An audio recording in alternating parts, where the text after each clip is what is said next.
Okay, let's go. It's time to get started, and we got a bunch of announcements to get out of the road first. First announcement, I got one up front. Well, why are you first? We've got the possibility of seeing a prophecy seminars from Koinonia House, Chuck Missler's group, and there's a bunch of really fine folks that are going to be speaking. This was it, Friday and Saturday nights? Friday, all during the day, all Friday and all Saturday. Okay, so we potentially could stream that here at the church if there was enough interest. And I don't know what your schedule looks like, but is there a show of hands for people who would be interested in seeing it? How many we got here? Okay. Well, we got 7 or 8 that would be interested. That should do it. Yeah. And that's probably enough to do it. Make it so. And yeah, make it so. What is today anyway? The 19th. It's the 19th. That would be this coming Friday and Saturday. So I'll see if I can't make that happen, and we'll probably stream it over there in the what's it called? The FLC. The FLC room. It Yes. could be. If it's an all-day thing, do you want people who come to bring like a snack or something? I mean, Well, we can just kind of come and go, I think, because I don't think anybody's going to stay here for 2 days. Yeah, I'm like, Somebody well, bring up no, food. it's because Where they're are all you? I'm just gonna sit down and. Well, we'll work out something. And you might can open it up to other. Oh, yeah, we would church. want to open it up. So maybe in the bulletin, and then we'll have more than, maybe we can get up to 20 or 25. Yeah. But it's this Friday. It's coming up there. It's Yeah. this Friday, so Oh, this is bulletin. Oh, That's the I thing. don't know. I didn't know it, we forgot last week, I guess. Well, we'll have to send you an email and let you know if we were successful in getting this set up. And I don't have everybody's email, so you can email me. My address is out there on a sheet, on the email list. You can just take one if you need to email me and find out what's going on. Okay, So- I have a host of them. Okay, yeah, a host of announcements. Potluck is, I guess it's a business meeting combined with potluck on Wednesday, November the 5th. And the prophecy class has been signed a meat casserole, any kind of meat casserole. And if you're new here, which I think everybody here is members, but if you're not a member, there is a next step class coming up on November the 9th. And there is a sign up sheet for that, so I'll have that out there. And they're asking for baked goods for the Fun Fest. And if you can bake something, here's a sign up sheet to bake something, and I'll have that on the table. You can sign up for what you're bringing. And the Fun Fest is October 31st, and there are some time slots here we need to fill. And the prophecy class has been assigned Noah's Ark Moonwalk. What that is, I don't know. I had to take a picture of the instructions so I know what we're doing. So I'm gonna go home and review that because I'm supposed to turn this back in. So that's that. I'll put all this on the table. And the ladies' brunch is coming up November the 8th, and the tickets are here. And Pat has hers, and I have mine and my daughter's. So yes, so if you want a ticket, I will have this with me. You can buy a ticket. Okay. You do that, so? And I'll have all this on the table for you to look at if you need to look at it. Okay, well, today we're going to start a series in Daniel, as Steve has agreed to lead us in. Today is Daniel 4 and 5, chapters 4 and 5. Daniel is yes. Well, I was gonna say, there's one more. We have some jalapenos that came out of our garden on the table. And if you like really hot, I mean, burn your lips hot, you're more than welcome to take some, but be prepared because these are hot. We've never grown any that hot before. They're really hot. Some of them were really hot. There's two Now, different plants. there's 2 different varieties, and so be very careful, don't just bite one. Well, Daniel is the subject for the next couple of weeks, and I think Daniel's a pretty important prophetic book. I named my first son Daniel, and a lot of interesting things in Daniel. The interesting thing about Daniel is that the Jews have split up the Old Testament into 3 parts: Torah, the Nevi'im, and the Ketuvim.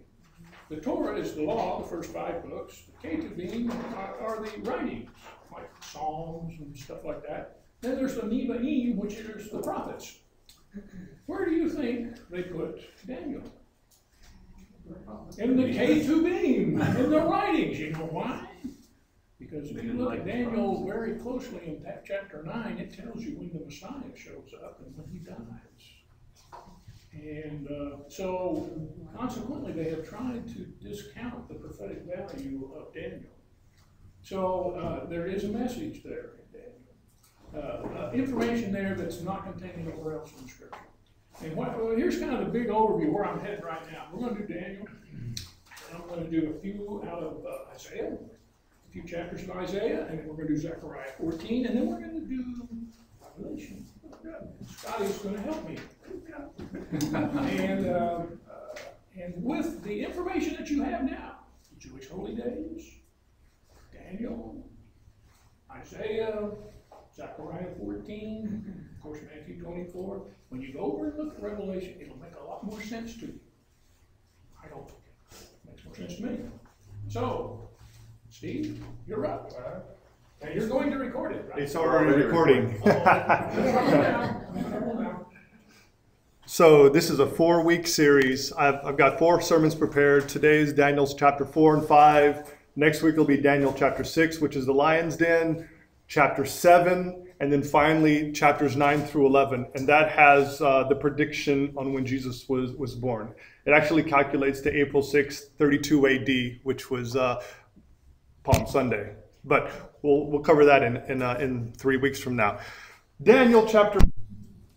We're going to start with chapter 4, which was Nebuchadnezzar's pride, discipline, but restoration.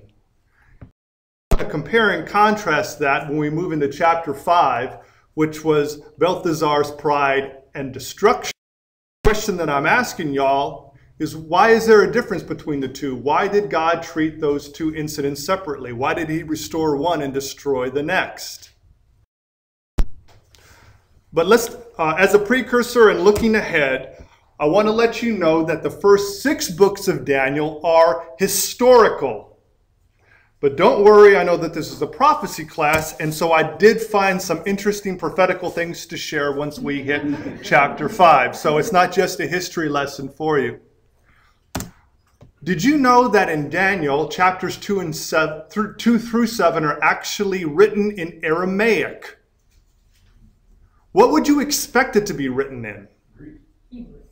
Hebrew. Yeah. New Testament Greek. Well, when you're writing in Hebrew, it's typically writing to the Jewish people about Jewish things. But yet, this is Aramaic. There's one other book in the Bible that was written in Aramaic. Does anybody know what that is? Ezra. So, the language of Aramaic back then, what was it the language of?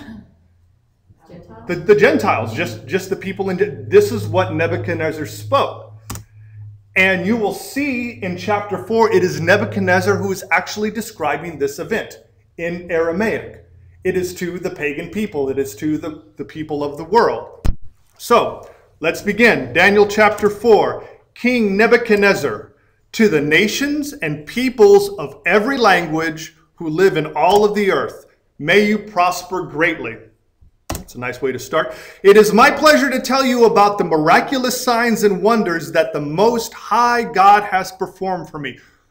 Wait a moment. This is the leader of the greatest leader of the known world at this time, and he is praising the Most High God to a pagan nation in a pagan language. How great are his signs, how mighty his wonders. His kingdom is an eternal kingdom. His dominion endures from generation to generation. Did y'all know that Nebuchadnezzar actually said this? He is making a public declaration praising the Lord in Aramaic so that the world can understand it. So this message isn't just to the Jews. Now we're going to find out as we move later on in Daniel, chapter 7 through 11, that those are prophetic in nature and therefore the Jewish people. That is written in Hebrew. Yes. Can you remind me, like, what is he king over? Babylon. So they're in Babylon and he's king over Babylon. Right. So, do you think the United States is Babylon? No. No, I don't. All right. Continuing on. I, Nebuchadnezzar, was at home in my palace, contented and prosperous. I had a dream that made me afraid. As I was lying in bed, the images and visions that passed through my mind terrified me. So I commanded that all the wise men of Babylon be brought before me to interpret the dream for me. When the magicians, enchanters, astrologers, and diviners came, I told them the dream, but they could not interpret it for me. This reminds me a little bit about another story in the Old Testament. Which one do you think I'm thinking of? Pardon? Joseph, right? All right, and there's that. Can anyone think of another one? Joseph, absolutely, but it has to do with Egypt, the Exodus, when Moses came and confronted Pharaoh, and he could have his astrologers and magicians come in and basically turn a staff to a snake as well. So there really was occultic magic at that time. These people really did have power. But remember that the Egyptian magicians could not demonstrate or replicate everything that Moses did. These magicians could not interpret this. This dream was from the Lord, and their occultic magic couldn't interpret it. Fortunately, Daniel could. Now, when Daniel came into my presence and I told him the dream, he is called Belteshazzar after the name of my God, and the spirit of the holy gods is in him. What's significant about this? Nebuchadnezzar is honoring him by actually referring Daniel by his Hebrew name. Because remember when they came as exiles of Judah, that their names had changed. Daniel was given the name Belteshazzar, which means Bel's prince. That's why he said the name of my God. But look at the similarities between how him and his comrades' names were changed.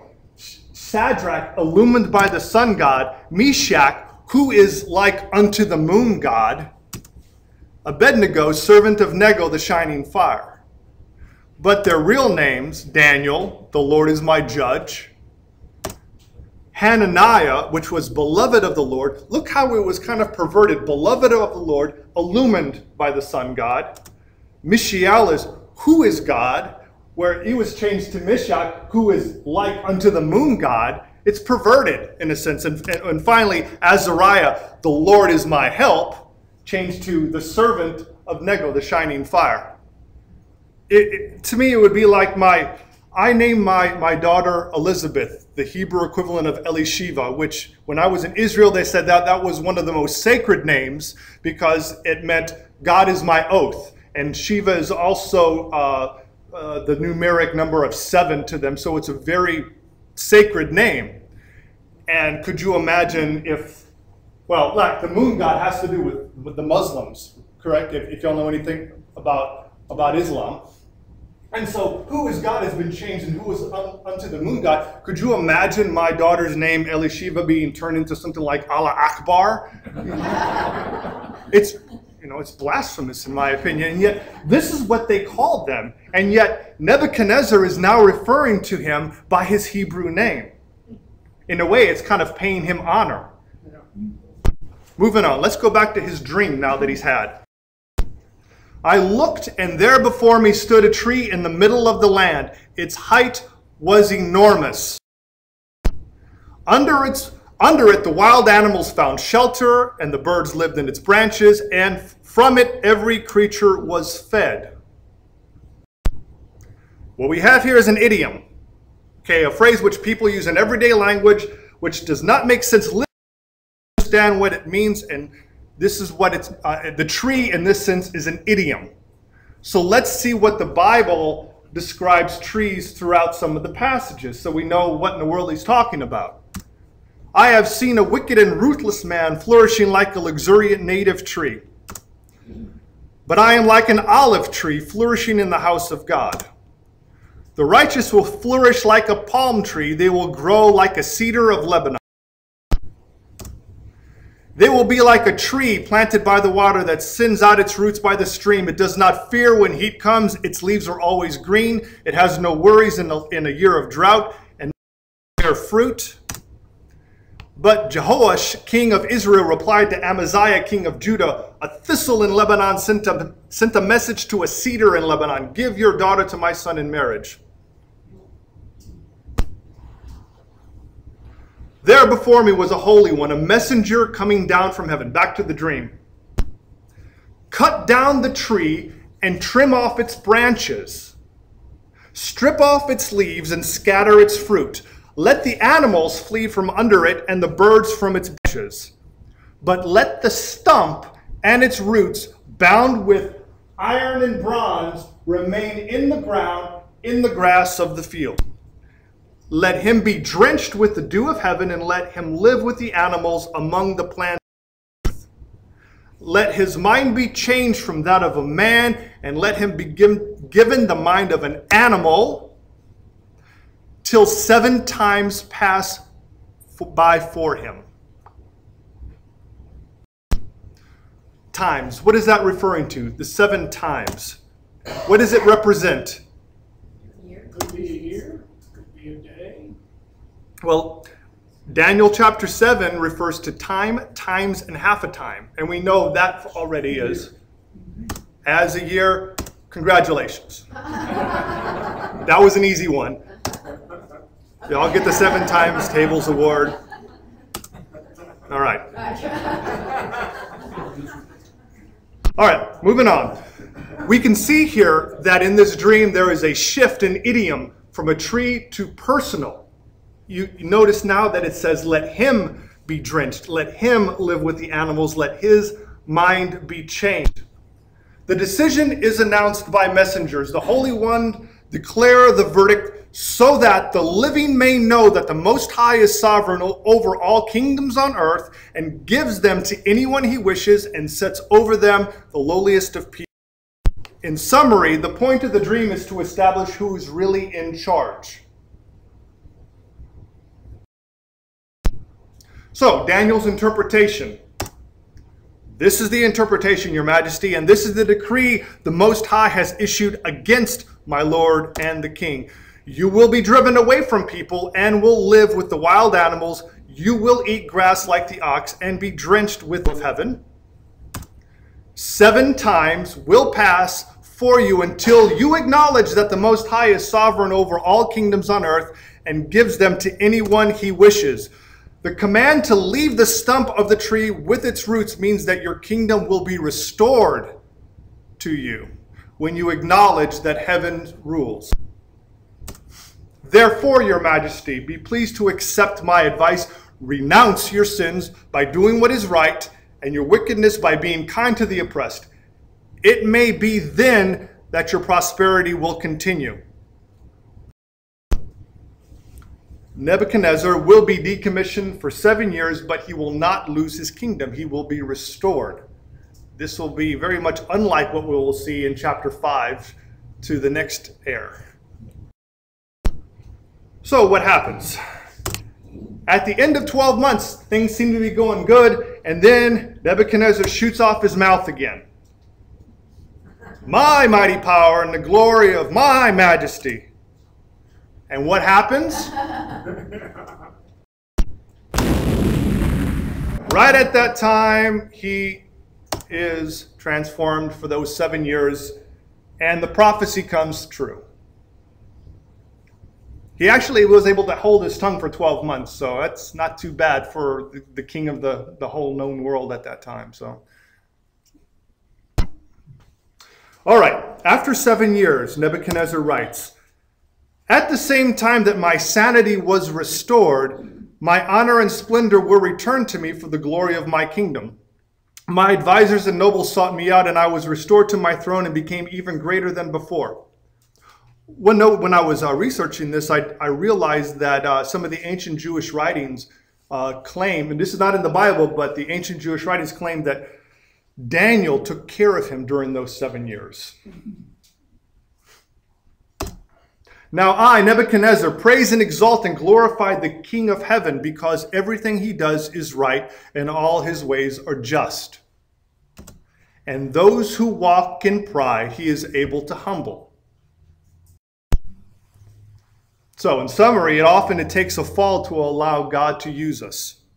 Nebuchadnezzar had a pretty great fall, but he was restored. And you can see now that he's written in Aramaic, he is acknowledging the God of heaven to all of the people into his kingdom. And also another point is that God hates pride.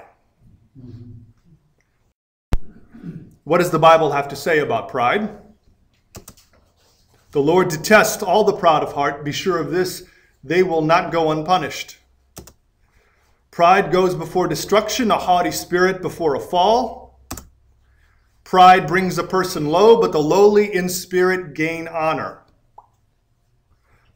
Moving on to chapter 5. Now we'll see Belshazzar's pride and destruction.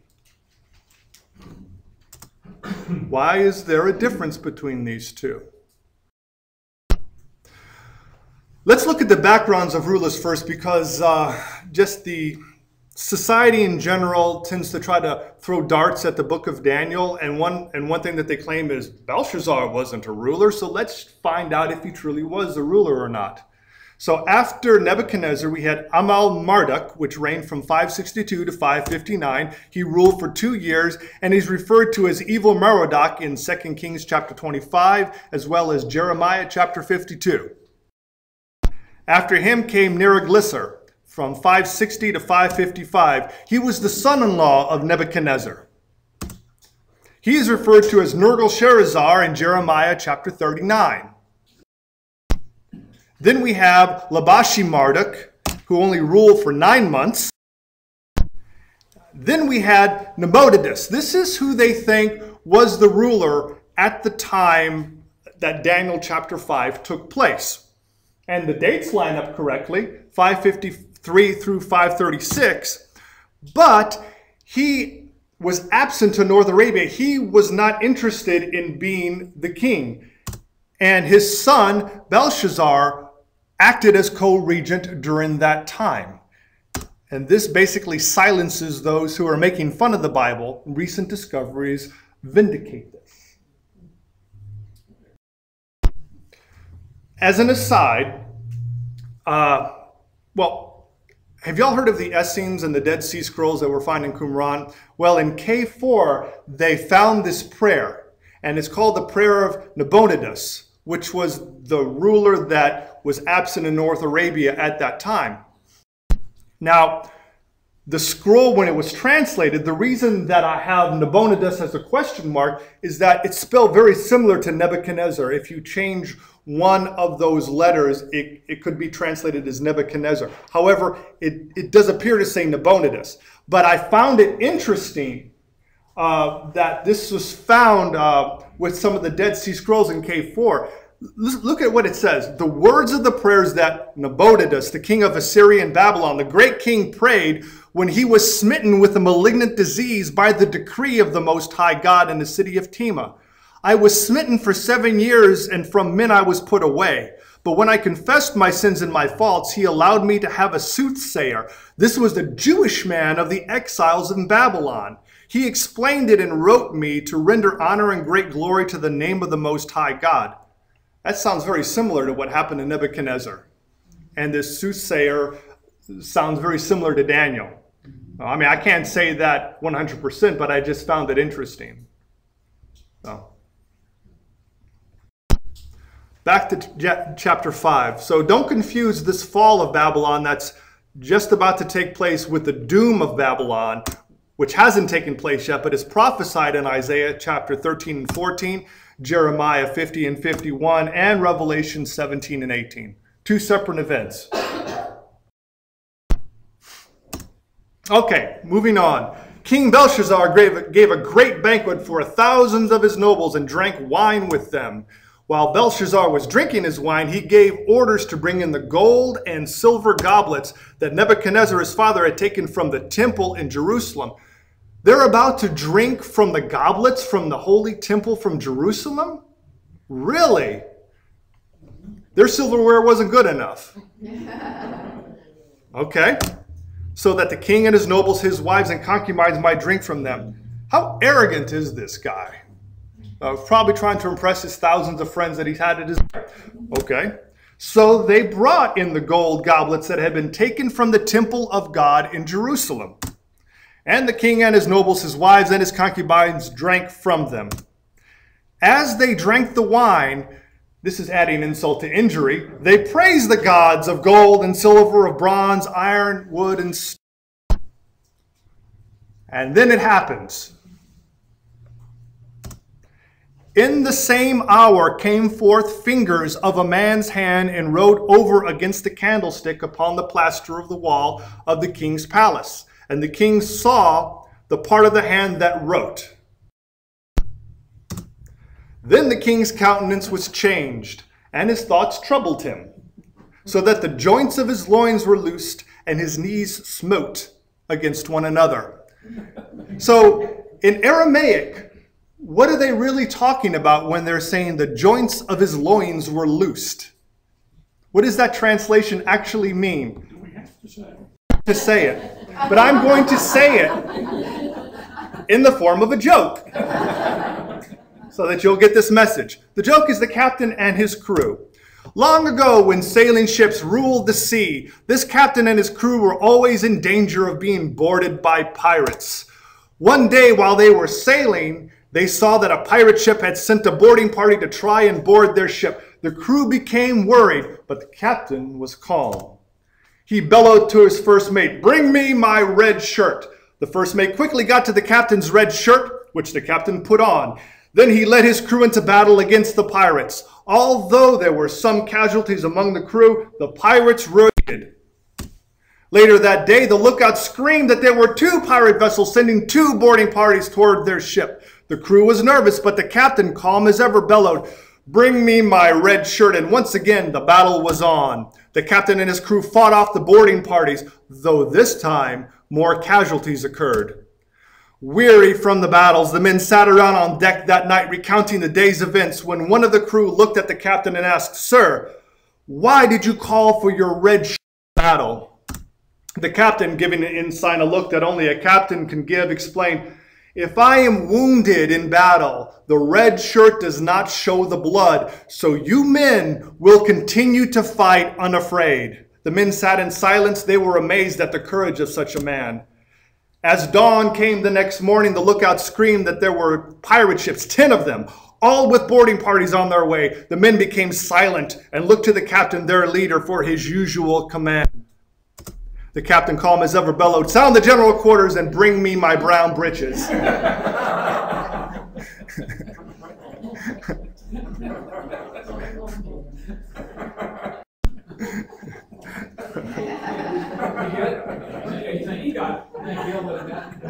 The joints of his loins were loosed.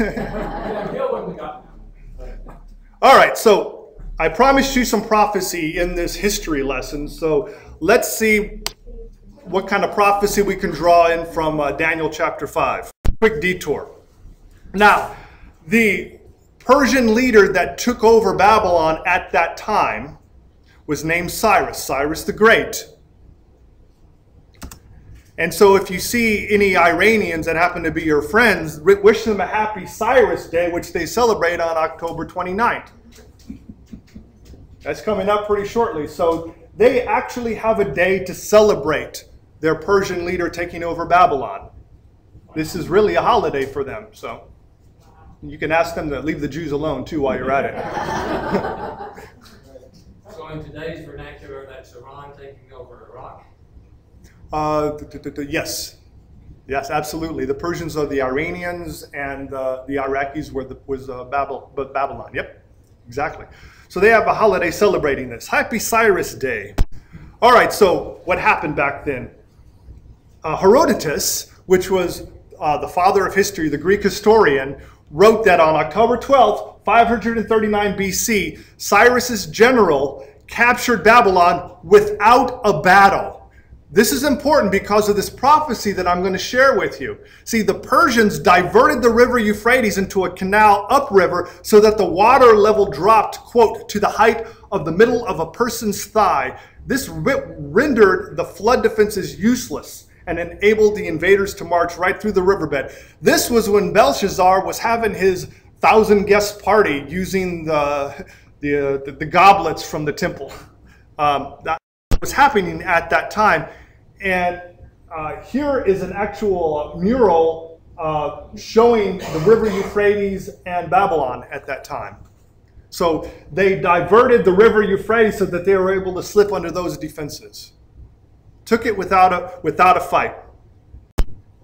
And then according to Josephus, when Cyrus made his grand entrance, Daniel presented an ancient scroll of Isaiah which contained a personal letter addressing Cyrus by name. How many of you knew that Isaiah actually had this in it?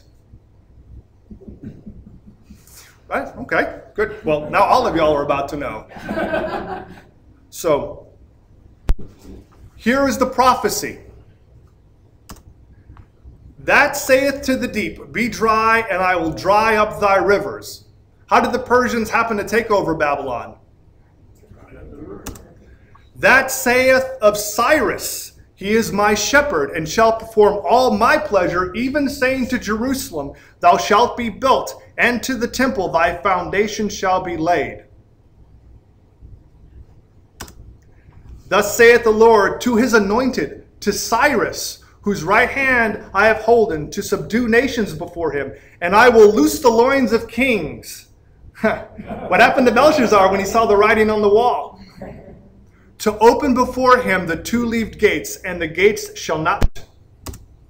I will go before thee and make the crooked paths straight, places straight. I will break in pieces the gates of brass and cut in sunder the bars of iron.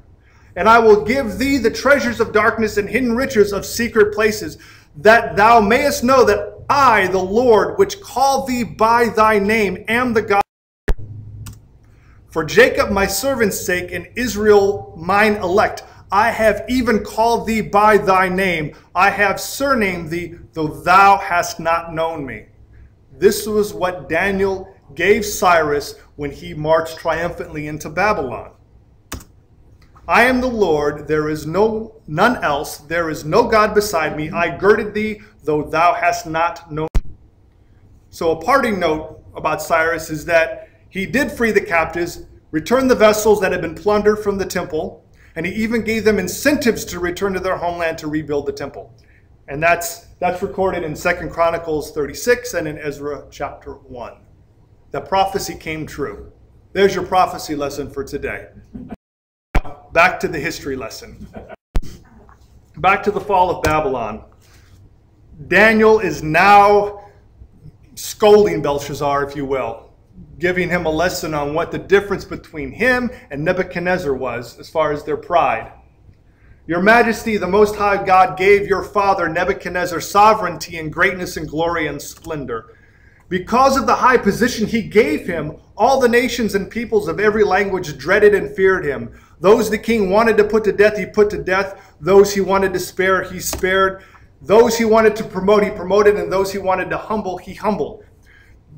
The way that the Babylonians had their own government set up is that the king had the power to kill at random. Whatever, he could change the law. He was the law. We're going to find out next week when we focus more on the Persians that that's not the case with the Persian law. If they sign something into law, the Persians, they are bound by it, even the king. But not so with Nebuchadnezzar.